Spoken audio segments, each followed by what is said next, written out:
what do admissions officers want to see? How do I stand out?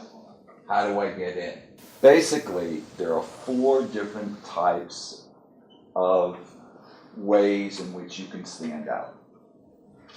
Ideally, we would like to have all of them, but each one of you is going to be very unique in that there's going to be some combination of where you're stronger and where you're not as strong.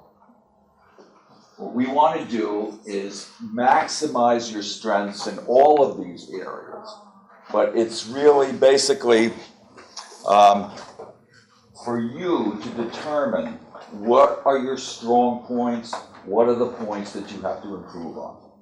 So as you contemplate a graduate degree of some sort, this is going to be your template. This is going to be the things that you are really going to have to focus on.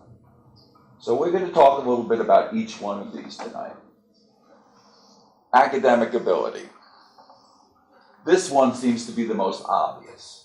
You want to do well in your courses. You want to be as successful as you can. If you're considering applying to an elite school for graduate work, then you're looking at a GPA most likely in the range of 3.5 or better. Now, again, this is something that's flexible, because if you are stronger in the other areas, if you don't have that kind of GPA, you are able to compensate it by having other strengths that you can count on. Let's take a look at the standardized testing. Basically, you're either going to be taking GREs or GMATs. If you do prep work for the GRE or for the GMAT, you are going to get better scores. The kind of numbers we're looking for in the GRE would be, in the quantitative part of the test, top 90th percentile. And so we're looking at somewhere in 167 in that range. For the verbal, somewhere in the 85th percentile, 160 or so. So we're looking at really that kind of range. With the GMAT, the comparable numbers would be about 720. So, academic ability, this is the way you show it. But you also show it by the kind of coursework you take.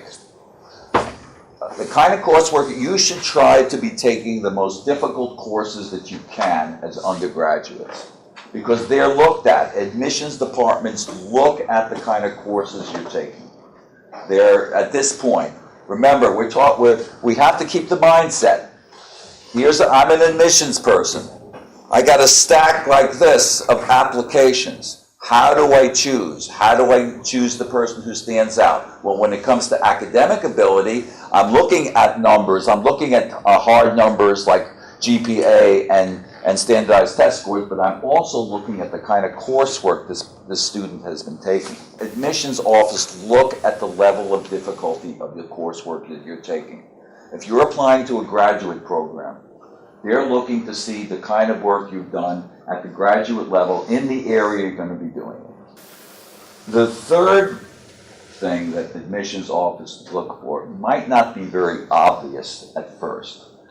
Leadership and teamwork skills.